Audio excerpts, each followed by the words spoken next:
bem-vindos ao meu programa de televisão Entrevista Brasil TV, da MDTV 35.1, trazendo para vocês aí de casa um conteúdo de qualidade.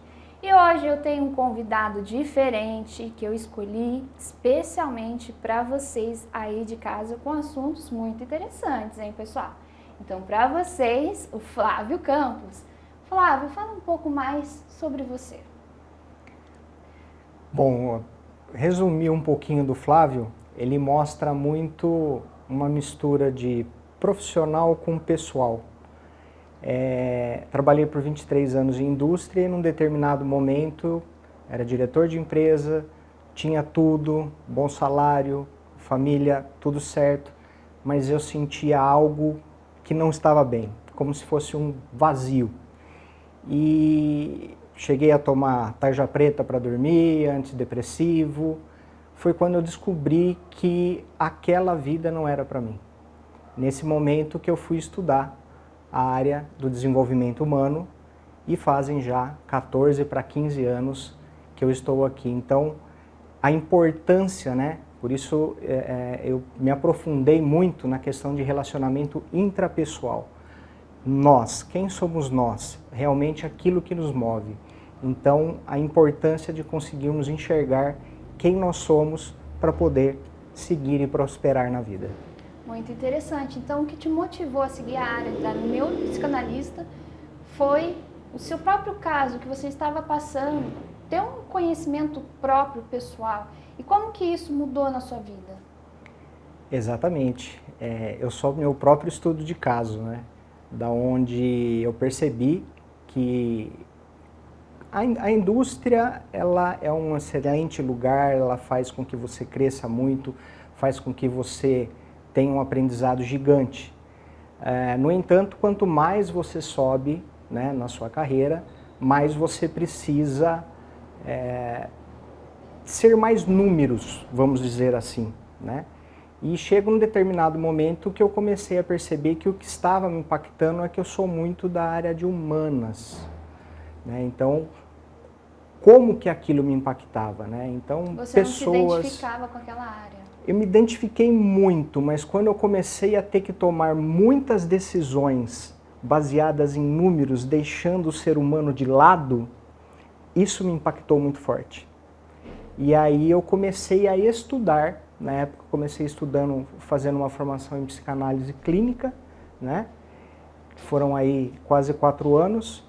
Foi quando realmente virou a chave na minha vida. Eu fui estudar para me conhecer, né? Apenas para me conhecer, né? E aí hoje eu estou nesse caminho aí já há quase 15 anos com várias formações aí.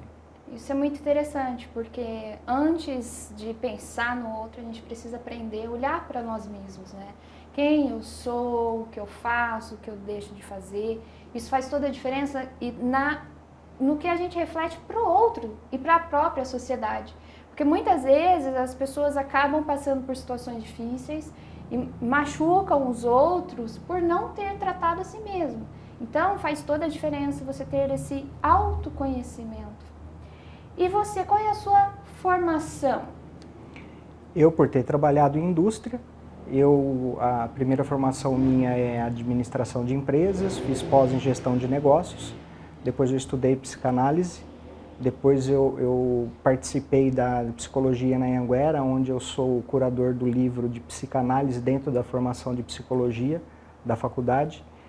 Fiz psicologia analítica junguiana na Unicamp, depois eu fiz chama-se medicina comportamental, é neurociência na Unifesp, e também abrangendo um pouco mais aí medicina homeopática pela Universidade Federal de Viçosa, que também engloba um pouco de cada coisa aí. Então temos alguém aqui com muito conhecimento na área, muito assunto para a gente conversar. E eu queria saber qual é a sua área de atuação quanto profissional, e algo muito importante que eu acho que as pessoas precisam saber é a importância do profissional dessa área e quando alguém deve procurar um psicólogo, um neuropsicanalista. Perfeito. Perfeito. Eu trabalho hoje como neuropsicanalista em clínica. Na verdade, eu tenho uma clínica na cidade de Mojimirim. onde tem vários profissionais atuando. Trabalho também com treinamentos e palestras empresariais. Trabalhei em 23 anos em indústrias, né? Dentro da área de desenvolvimento humano e também área fabril. Depois disso, o importante é nós entendermos que, como eu falei da minha experiência, é esse autoconhecimento. Por que procurar um profissional, Sara? Porque eu sempre falo que o nosso cérebro pensa sobre ele mesmo. Então nós vamos até um certo ponto, depois ele precisa se defender. Né? Nós trabalhamos com autodefesa o tempo inteiro.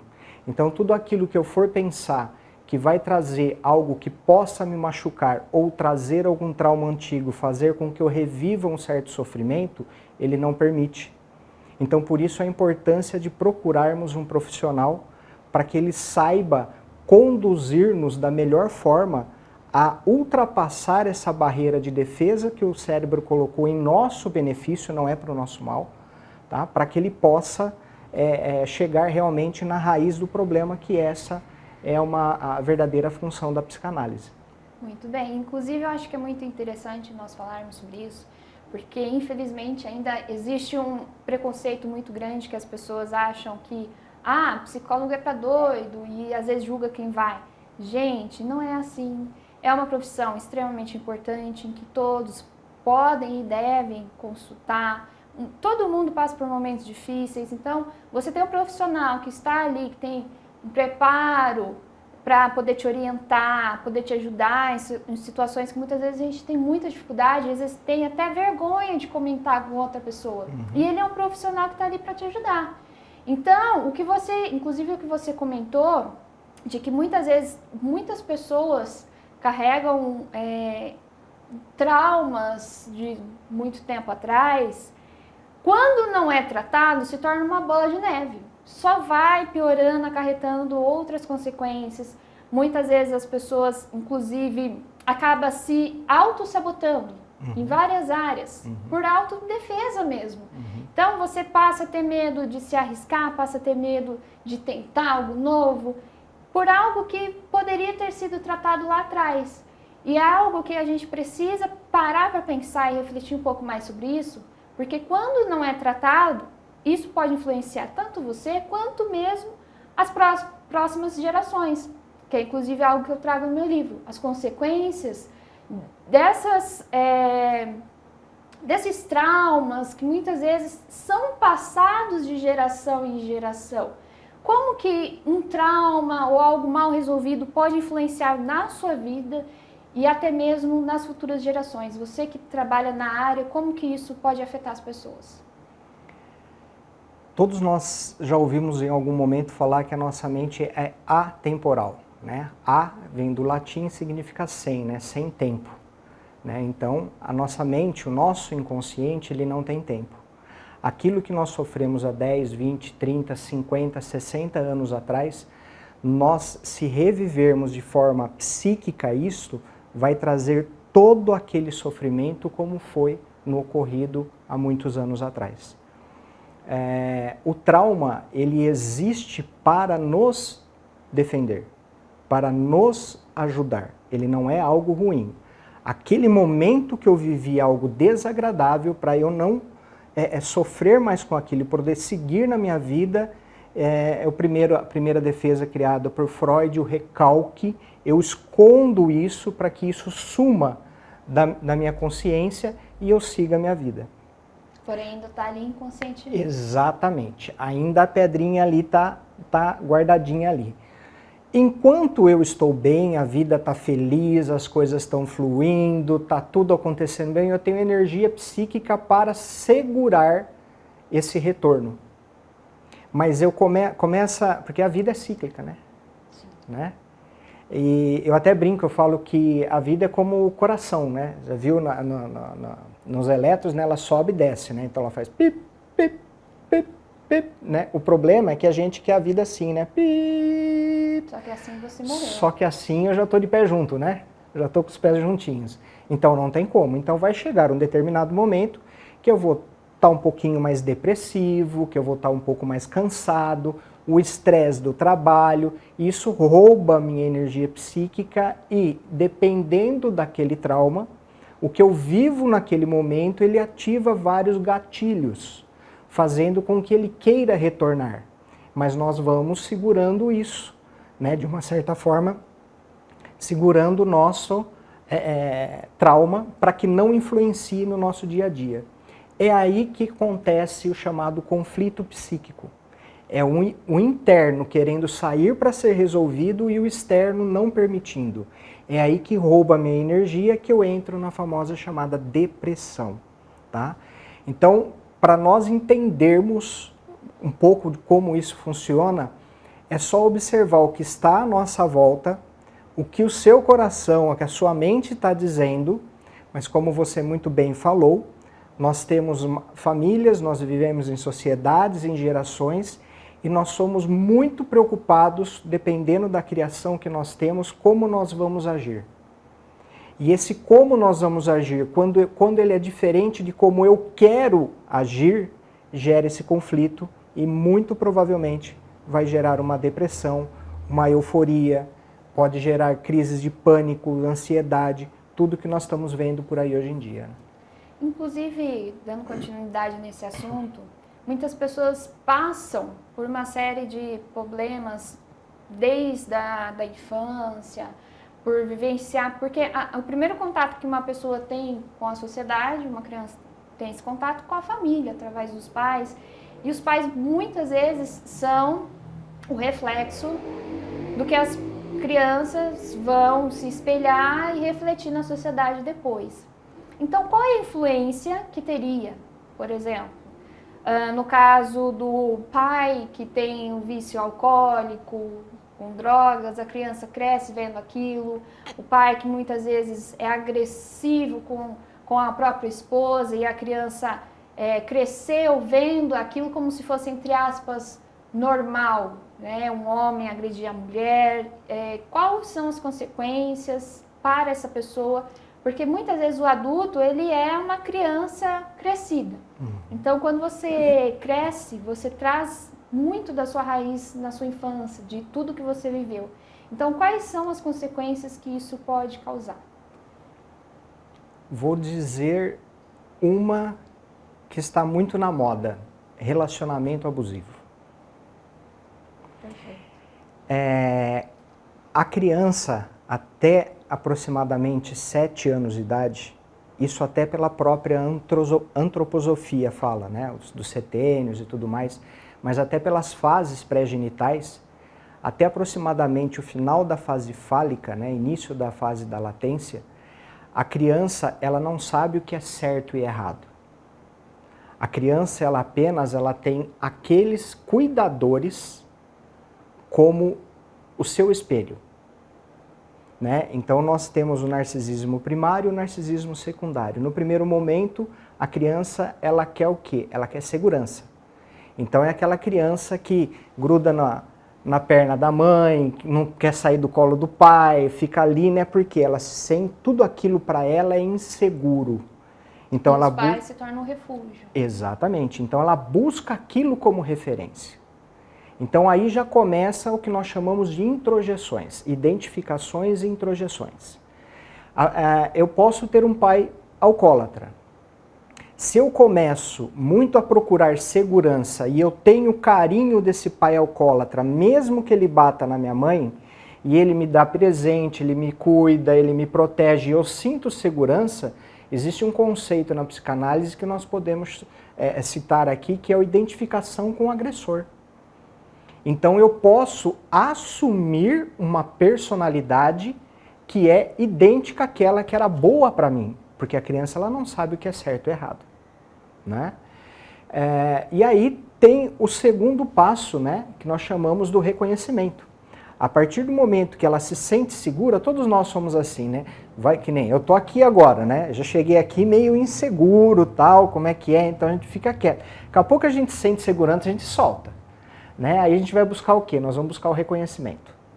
Né? Então aí a criança começa a fazer aquela piadinha, é aquela criança que ela acaba sendo chata, Porque ela faz uma coisa, todo mundo acha engraçado, daqui a pouco ela faz de novo, é engraçado, ela faz de novo, até que chega um adulto e fala assim, para, chega, deu. Chega a ser até quase um incentivo, igual aquele teste da psicologia com o ratinho, que você tem um rato que ele nunca foi treinado, porém ele tá sem água, sem comida, e toda vez que ele faz o que você quer, que é apertar um botãozinho, você oferece água, alimento.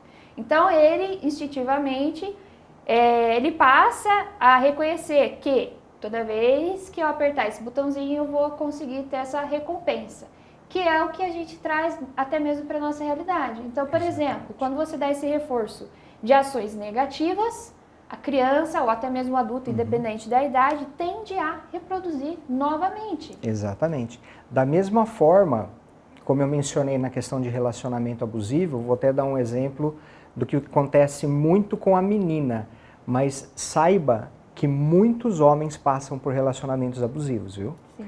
E é muito mais do que vocês que estão assistindo aí podem imaginar. Então, assim, se tem uma criança, pode ser um menino ou pode ser a menina. Ela começa, primeiro ela tem a primeira identificação, a segunda e a introjeção, né? Então, ela se identificou psicologicamente, poxa, minha mãe cuida de mim. Biologicamente, nossa, é mulher, eu sou mulher, poxa, então eu quero ser igual a minha mãe. A partir do momento que eu faço isso nos inícios das minhas fases pré-genitais, eu começo a querer ser como quem? Como minha mãe. E a minha mãe, ela sofre tudo aquilo do meu pai, só que ela fica calada, porque ela fala que é dos filhos. Então ela começa aprendendo que o mundo é daquela forma. Então o que acontece? Viver no conflito e aprender como a mãe lida com a situação, eu vou treinando, aí já é neurociência. Eu vou treinando o meu cérebro dentro daquela situação. O que acontece? Eu entro numa zona de conforto frente ao caos. E trazendo para a realidade de muitas pessoas, o que muitas vezes acontece, o menino, no caso, por exemplo, do menino que vive uma família em que os pais, né, o pai é agressivo com a mãe. Então ele vê a imagem do masculino agressiva, é normal bater em uma mulher, a mulher tem que ser submissa. A menina que cresceu nesse ambiente tende a ver aquilo como normal. Uhum. E na cabeça dela, qual é a imagem do pai dela? Eu amo meu pai. Meu pai, vamos supor, bate na minha mãe, depois ele traz flores, fala que ama ela. Então ela passa a associar isso ao amor. Por isso que algumas pessoas falam, nossa, o amor machuca. Não, o amor não machuca. O que machuca é a falta de amor. Então alguém que bate em você, que te agride, que te trata mal, não te ama. Só que aí o que acontece, por exemplo, no caso do menino, ele tende a reproduzir essa violência, e no caso da menina, muitas vezes ela procura parceiros, ela acaba se auto-sabotando. Quando você não trata isso, ela acaba se auto-sabotando. Por quê? Qual é a imagem que ela tem de amor? Aquele homem agressivo. Qual é a imagem que ela tem, a própria imagem dela, que a gente volta lá no começo que a gente estava falando, porque ela passa a ter uma autoimagem que ela se diminui demais. Então ela não sabe reconhecer um amor de carinho, um amor de respeito. Então ela não teve isso com ela mesma. Para ela, muitas vezes, ela acaba tendo e se torna até um ciclo vicioso. Você pode ver que normalmente, não sei se você conheceu casos assim, em que mulheres que passam por isso, normalmente elas falam, nossa, eu tenho o dedo podre. É sempre os homens que me tratam mal, me ofendem. É um ciclo repetitivo, sendo que, na verdade, quem está escolhendo mal é ela. E por que normalmente ela está aceitando isso? Aí entra no amor próprio, entra no autoconhecimento, porque você se permite isso. Porque que você permite que um homem te trate dessa forma e continue na sua vida. Então, por isso que é tão importante a gente ter um conhecimento próprio, refletir sobre o seu passado, tudo que você passou, mesmo que seja a sua infância. Tem tantas coisas que a gente acaba colocando a sujeira debaixo do tapete, como muitos dizem, e não quer ali falar sobre isso. Mas são traumas da minha infância, eu não quero falar sobre isso, só que está refletindo na sua vida até hoje. Exatamente. Então, muitas vezes você está ali no relacionamento abusivo, por que você permite isso?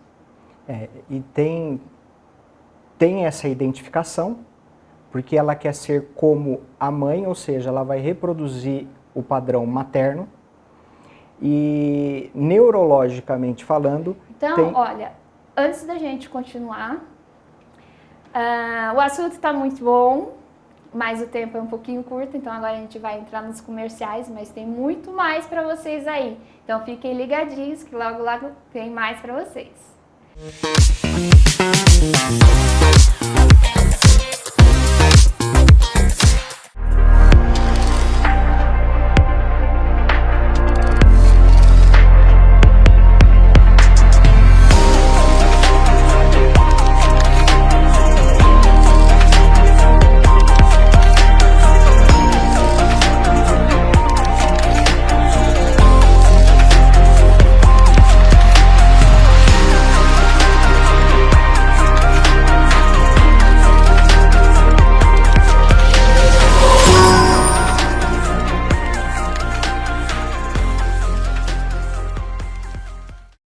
A cada minuto, 8 mulheres são vítimas de agressão no país.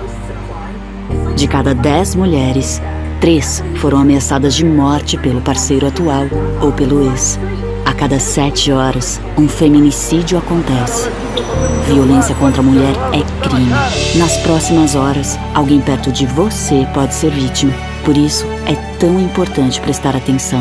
Fique atento aos sinais. Escute, acolha, denuncie.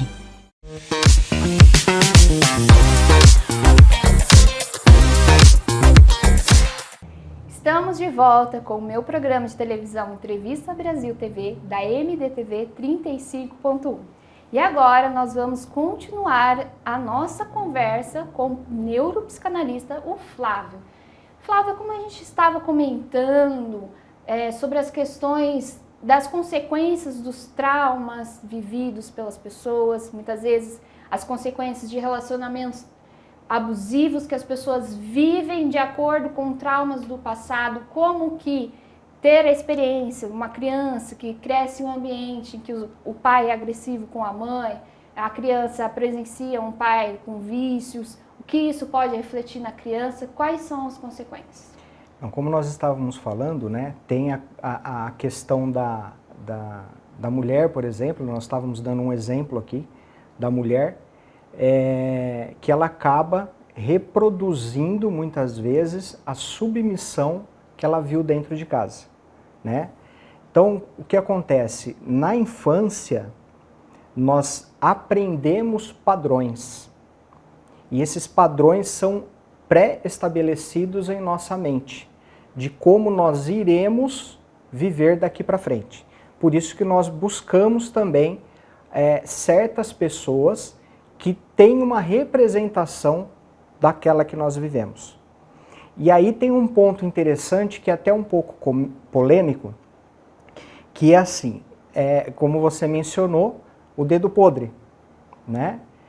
O que acontece muitas vezes? Lembra que logo no começo do programa, né, nós falamos sobre o guardar energia do trauma, que nós usamos a energia psíquica para segurar o nosso trauma. A partir do momento que eu tenho algo que é aprendido, aquilo para mim eu não gasto energia, ou seja, lidar com o conflito, pessoas que viveram um caos na sua infância, isso para o cérebro, em termos de gasto de energia, é ok. Por isso que muitas vezes o que vem muito no meu consultório são pessoas que querem sair de um relacionamento abusivo. No entanto, quando elas conseguem sair, elas arrumam quem? O príncipe encantado. O homem que ajuda dentro de casa, o homem que é carinhoso, que faz o café da manhã, que ouve, que dá atenção. Só que essa pessoa ela teve isso na vida dela? Não. Então isso é algo novo para o cérebro. Se é algo novo, eu tenho que aprender. E para aprender eu gasto energia psíquica. Então isso começa a incomodar. E aí eu tenho que sair dessa relação saudável para voltar naquela relação que era um caos. Mas por quê? Porque no caos eu sei viver. Até porque, assim como nós já tínhamos comentado, ela cresceu associando a imagem de um homem violento, que agride, mas depois dá uma flor, dá uns elogios. Então ela associa isso com amor. Exato. E entra de novo aquela questão do amor próprio. Então, a imagem que ela tem dela mesma, muitas vezes ela acredita que ela não é merecedora desse homem que trate ela bem. Ela associa o amor àquele outro homem que trata ela mal. Então, essa ideia que muitas vezes as pessoas falam do dedo podre, ela está representando traumas passados que não foram tratados. Exatamente. E você falou de um ponto aí, a autossabotagem, né? Por que nós nos autossabotamos? O que é a autossabotagem? A autossabotagem é eu estou numa determinada situação e a hora que eu preciso tomar uma decisão, tudo aqui é um exemplo, que é muito comum em consultório. Eu tive uma educação rígida, ou então nada estava certo, tudo estava errado. Quando eu estou na frente de uma determinada situação, o que acontece? A minha mente ela regride. Entra até o toque, muitas pessoas desenvolvem toque, Exatamente. Ansiedade. Exatamente. Então a autossabotagem é você voltando numa fase passada e reproduzindo modelos lá atrás. Como, por exemplo, você nunca vai ganhar dinheiro, você não vai casar na vida, você nunca vai dar certo, ninguém vai gostar de você, você só faz coisa errada. Então a autossabotagem está ligado com o aprendizado na minha infância. E isso é muito interessante porque muitas pessoas, quase todo mundo conhece, um parente que pega e fala: nossa, eu tive a oportunidade de ser rico na vida, ou meu avô era rico, perdeu tudo, teve uma oportunidade. E muitas vezes, muitas pessoas têm a oportunidade de mudar de vida. Olha, eu conheci um homem bom, infelizmente não deu certo, perdi. Olha, eu tive a oportunidade de um emprego bom, era para mim estar rica hoje. E muitas vezes o que acontece? Você teve a oportunidade, mas por que você está pobre ainda? Por que você, né? Nossa, você conheceu um homem tão bom, por que você perdeu a oportunidade? E a gente volta lá na autossabotagem. Então, muitas vezes as pessoas acabam se autossabotando por não acreditarem que são capazes daquilo, por faltar realmente um autorreconhecimento. Então, muitas vezes a gente olha para o outro, né? A grama do vizinho é mais verde. E a sua, né? Qual a importância de você cuidar do seu próprio terreno para lá na frente você colher bons frutos? É igual, por exemplo, na área profissional. Muitas pessoas acabam tendo oportunidade, ou às vezes você conhece muitas pessoas que falam: olha, quando eu era criança, eu dançava tão bem, eu tinha um talento, todo mundo olhava para mim e falava: olha, esse daí vai ser uma bailarina de sucesso, ou olha, eu não sei, eu jogava bola muito bem, era para mim ter sido um grande jogador de futebol. Só que muitas vezes, a gente sabe que também tem várias circunstâncias na vida, mas muitas vezes as pessoas, elas levam a limitação da sua própria realidade. Então, por exemplo, as pessoas acabam falando para si próprio: não vai dar certo, né? Isso daí é um sonho muito fora da minha realidade, é sonhar demais. Então, tipo assim, a gente sabe que a realidade é difícil, né? Quem não nasceu em um berço de ouro sabe como que o trabalho é dobrado, como é tudo mais difícil. Só que você pode ter muitos casos aí que as pessoas passaram por muitas dificuldades, só que o sonho, ele tem que partir da gente. É algo que eu gosto de falar, que o porquê que eu gosto tanto da ideia do sonho, porque o sonho não tem limite.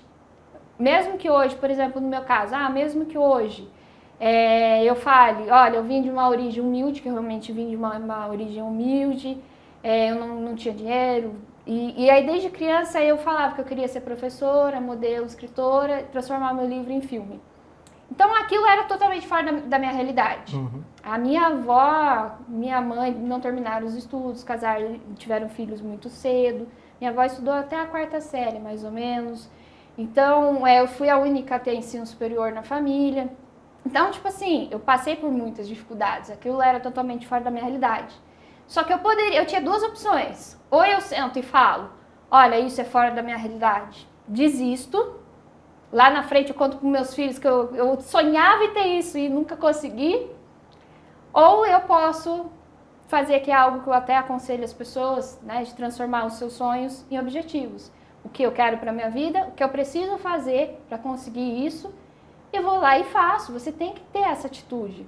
Só que essa autossabotagem, muitas vezes você perde a oportunidade. Então, a gente conhece muitas pessoas que falam, olha, eu tinha um talento tão grande para tal coisa, eu tive uma oportunidade muito grande, conheci uma pessoa muito boa e não deu certo. Só que muitas vezes a gente tem que ver para nós mesmos, né? O que isso está refletindo em mim, o que eu estou permitindo para a minha vida. Então, eu acho que isso é muito importante, que entra de novo lá no começo, a importância do porquê você, inclusive, começou a atuar na área pelo autoconhecimento. E as pessoas se esquecem disso. Por isso que eu acho que é tão importante a gente parar para refletir, olhar para nós mesmos, o que eu quero para a minha vida, o que eu permito para a minha vida e ter a atitude de correr atrás e realizar.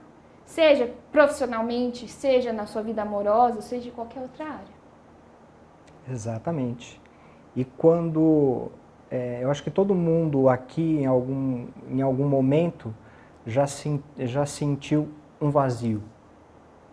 Algo que eu tenho tudo, como eu mencionei, mas parece que tem algo que não preenche. Esse algo que não está preenchendo é que você não está fazendo o que é para você fazer. Você não está vivendo a sua própria vida, a sua própria realidade. Está vivendo em função do que os outros querem que você viva, tá? Ou de ganhos primários ou secundários da situação atual que você convive dentro do seu ambiente. O problema maior disso tudo, Sara, são a questão dos transtornos através desses conflitos que nós temos, que nós carregamos toda essa questão desse conflito e que vai trazer-nos, né, algo no futuro que vai mudar completamente, que o pessoal chama, um que está na moda, o narcisista, né? Tem outro que a gente estava até conversando, né, o histriônico. Por exemplo, uma mulher que é mais comum, vamos lá, é mais comum em mulher, mas existem muitos homens também. O borderline, né? Mas olha o histriônico. O que é o transtorno de personalidade histriônico, né? É aquela pessoa que ela usa a própria imagem, né, para ela se sobressair frente onde ela está. Então ela é uma pessoa sedutora, ela é uma pessoa que, se for comprar um pão na padaria, ela só vai se for maquiada. Ela não vai em certos lugares. E isso mexe com ela de uma tal forma que ela acaba seduzindo. E isso é uma comorbidade também do transtorno de personalidade narcisista. Sim. Inclusive, muitas pessoas confundem o narcisista com o histriônico. Porque as pessoas até associam o histriônico, tá na moda, e muita gente está falando sobre isso. As pessoas reconhecem ele como o egocentrismo, que ele quer ser o centro das atenções. E o histriônico também tem essa necessidade de atenção. Tem. Só que normalmente o narcisista, ele se acha superior a todo mundo. Ele é o melhor.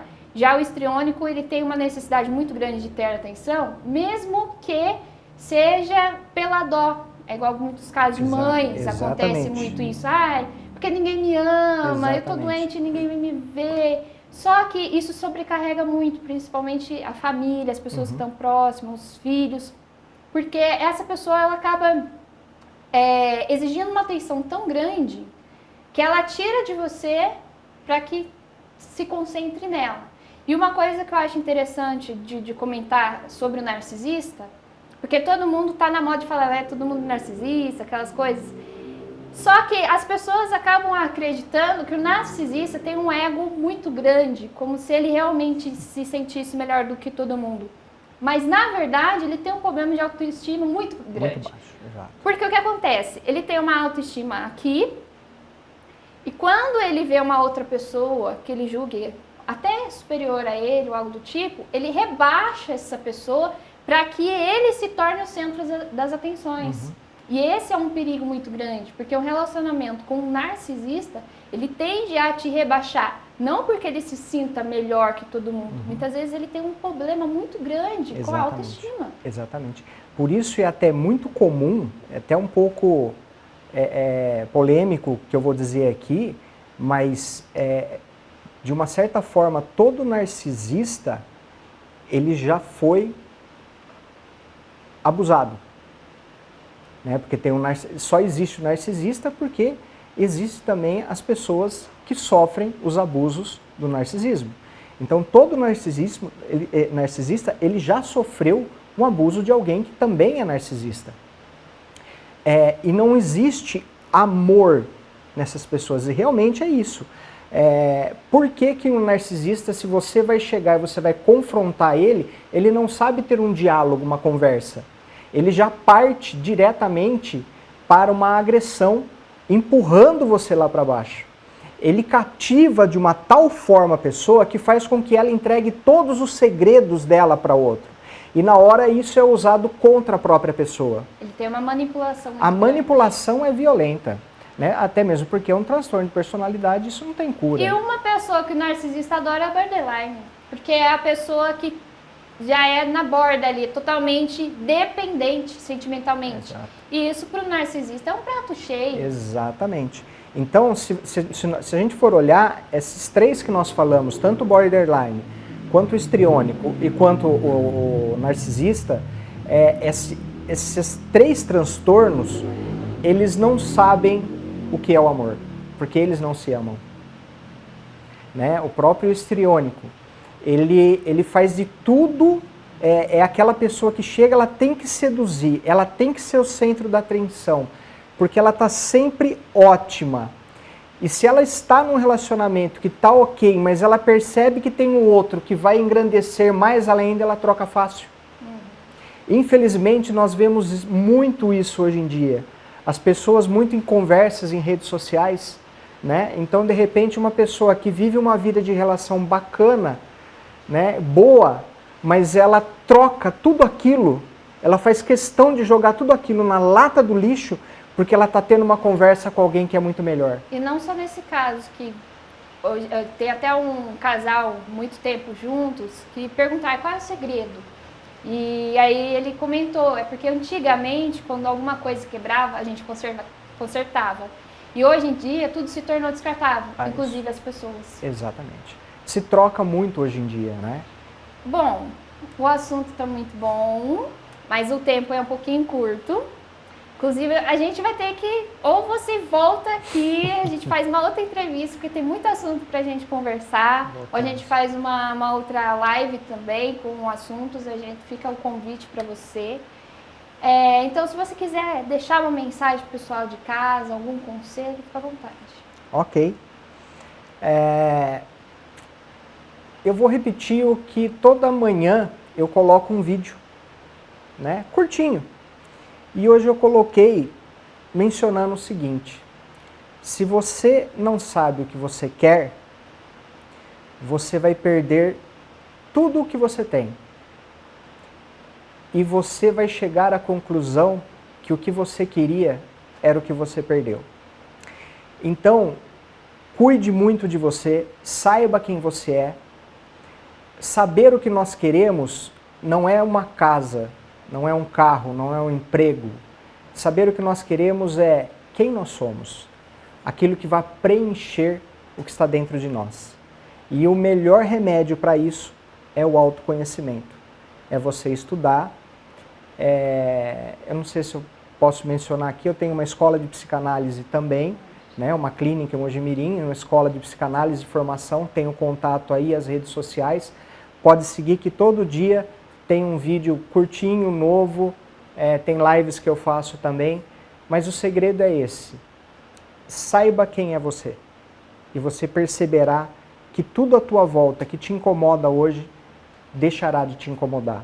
Não é que os problemas deixarão de existir, é que você vai estar muito mais forte e nem vai perceber que eles estão do seu lado. Os problemas não deixam de existir, mas você vai saber lidar melhor. Muito melhor. E o autocontrole eu acho que é importante, porque quando você isso. aprende a ter o autocontrole, você passa a ter um controle muito maior da sua vida. É isso aí. Então, mais uma vez, muito obrigado por ter aceitado o convite, por ter feito parte dessa entrevista maravilhosa. Eu que agradeço. Inclusive, você foi um convidado especial que eu estava pesquisando há muito tempo, que eu queria alguém da área, até pelo meu livro, para a gente poder conversar sobre esses assuntos, o que agregou muito para mim, agregou muito para as pessoas de casa, espero que para você também. Foi um prazer enorme essa entrevista com você. Espero que você volte para a gente continuar, tem muitas coisas para a gente conversar. E para vocês aí de casa, espero que tenham gostado dos assuntos que nós trouxemos para vocês. Se Deus quiser, ainda vamos trazer muito mais.